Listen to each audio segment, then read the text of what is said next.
Good morning 10th class. बेटे recently मैंने आपको जो है इसमें होमोलॉगस सीरीज़ करवाई थी, और होमोलॉगस सीरीज़ जो मैंने आपको करवाई तो मैंने आपको बताया था कि नेक्स्ट टॉपिक जो हम करेंगे वो करेंगे कोवलेंट बॉन्ड काउंट करना।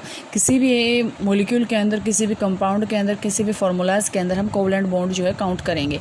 जैसे सबसे पहले बेटा हम बात करते हैं, हम हाइड्रोजन की ही बात करते हैं, H2।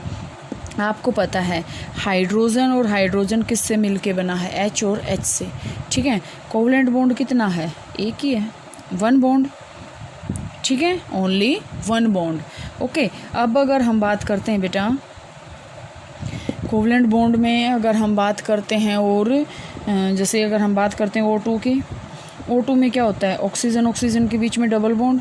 तो ये तो देखो, एक तो सिग्मा बॉन्ड होता है, एक पाई बॉन्ड होता है, वो तो आपके पास 11th में आएगा।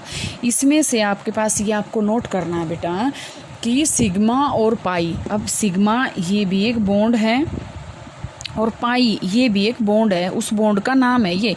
कि जिसे आपको नोट करना है बेटे कि किसी भी एटम के बीच में देखो 3 ही बॉन्ड मैक्सिमम हो सकते हैं। जैसे अगर हम नाइट्रोजन की बात करें यहाँ पे N2 की, ठीक है, और ये इसमें बीच में बॉन्ड कितने होते हैं? 3। तो अब आपके माइंड में अगर क्वेश्चन ये आए कि मैडम इसमें हम सिग्मा और पाई कैसे काउंट करेंगे, तो चाहे डबल हो चाहे ट्रिपल हो, सिर्फ एक सिग्मा बॉन्ड है, बाकी जो रिमेनिंग है वो पाई बॉन्ड होते हैं। ठीक है, ये तो आपके हैं थोड़ा सा अपर लेवल की बातें।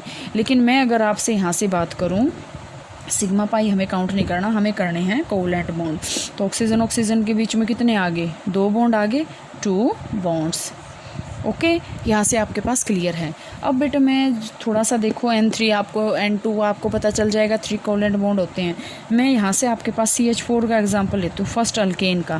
फर्स्ट सबसे पहले आपको इसका स्ट्रक्चर बना के देखना पड़ेगा। कैसे? CH और यहाँ से भी H। अब बॉन्ड काउंट कर लो, 1 2 3 4, टोटल बॉन्ड कितने हो गए? 4 बॉन्ड्स। ओके, अब आपके पास जो है थोड़ा सा इसमें अगर हम बात करें C2H6 की, C2H6 ले लिया। सबसे पहले हमें क्या बनाना पड़ेगा? Structure C2, 2 1 2 3 1 2 3। यहाँ पे क्या है? हाइड्रोजन। यहाँ पे भी क्या है? हाइड्रोजन। यहाँ भी हाइड्रोजन, यहाँ भी हाइड्रोजन, यहाँ भी हाइड्रोजन, यहाँ भी हाइड्रोजन।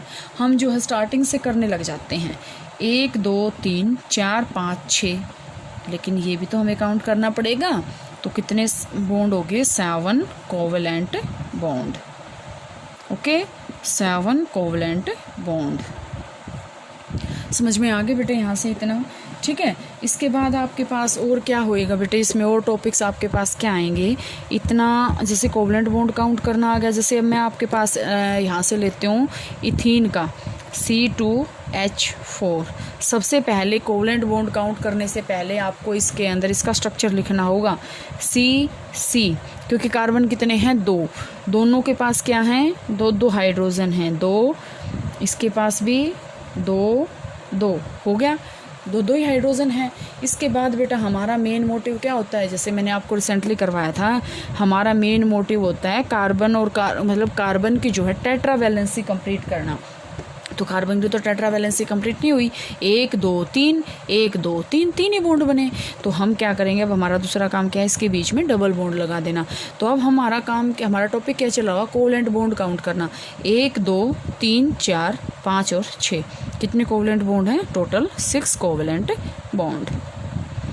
ठीक है, 6 कोवलेंट बॉन्ड।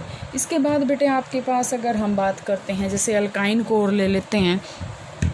अल्काइन को अगर हम लेते हैं तो अल्काइन में आपके पास क्या है? इथाइन है। इथाइन में आपके पास क्या होता है? C2H2, यही होता है। C एक हाइड्रोजन, एक हाइड्रोजन नहीं हुआ है, टेट्रा वैलेंसी कंप्लीट नहीं हुई। तो 1 2 3। तो अगर हम बात करें बॉन्ड्स की, 1 2 3 4 और 5 कोवलेंट बॉन्ड्स। देखें ध्यान से, जितना जितना हम अल्कीन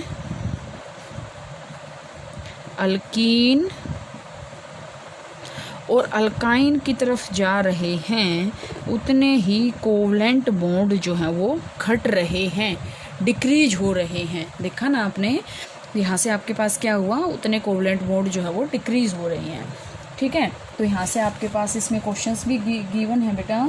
एक आपके पास क्या आएगा बेटे, इसमें आपके पास आएंगे इलेक्ट्रॉन डॉट स्ट्रक्चर बनाने, ठीक है, इलेक्ट्रॉन डॉट स्ट्रक्चर बनाने। ध्यान से देखो, अगर हम आपके पास जैसे CH4 का अगर हमने बना दिया, नेक्स्ट हम बनाते हैं C2H6 का। C2H6 का ध्यान से देखो आपके पास क्या है, ये है C और C। हमें इलेक्ट्रॉन डॉट स्ट्रक्चर बनाना है। कार्बन के जो है हाइड्रोजन कितने हैं, एक हाइड्रोजन यहाँ है, एक हाइड्रोजन यहाँ है, एक यहाँ है, एक इसी तरह यहाँ है, यहाँ पे है और यहाँ पे है। 1 2 3 4, 1 2 3 4 हो गया। अब देखो ये कार्बन क्या करेगा, 3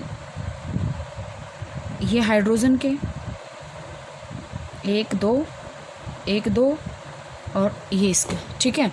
ये क्या करेगा, इसमें आपके पास देखो ध्यान से अपना ऑक्टेट कंप्लीट करेगा, 4 इलेक्ट्रॉन लेगा। ये 3 तो हाइड्रोजन से ले लिया, एक क्या करेगा, कार्बन से ले लेगा इसको ऐसे।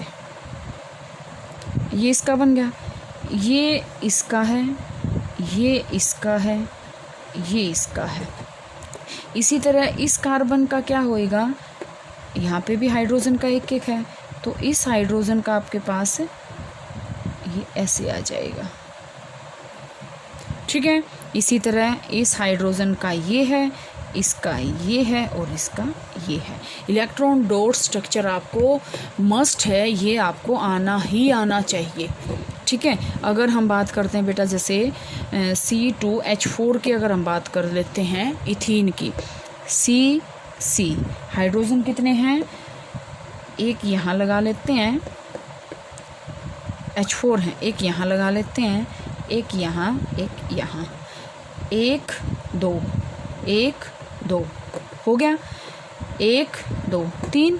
अब 4 कब लगाएगा ये, मतलब कि अब कार्बन के तो आपको पता है 4 होते हैं, तो 2 तो यहाँ लगा दिए, 2 हम यहाँ लगाएंगे। ये कार्बन के 4 हो गए कंप्लीट।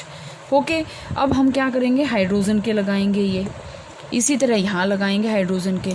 तो ये हाइड्रोजन, अब कार्बन क्या करेगा, 2 4 6 और ये 8, ये ले लिए इसने, ये इसका हो गया, ये जो है इसका हो गया, और ये इसका, ये इसका, और ये इसका, और ये इसका। ये क्या आ गया बेटा, इसका इलेक्ट्रॉन डॉट स्ट्रक्चर आ गया, किसका, C2H4 का, ठीक है। इसके बाद बेटा अगर हम बात करें आपके पास और जो है इलेक्ट्रॉन डॉट स्ट्रक्चर हैं, वो जो है हम जो दे रखे हैं आपको, वो जो है हम कल करते हैं।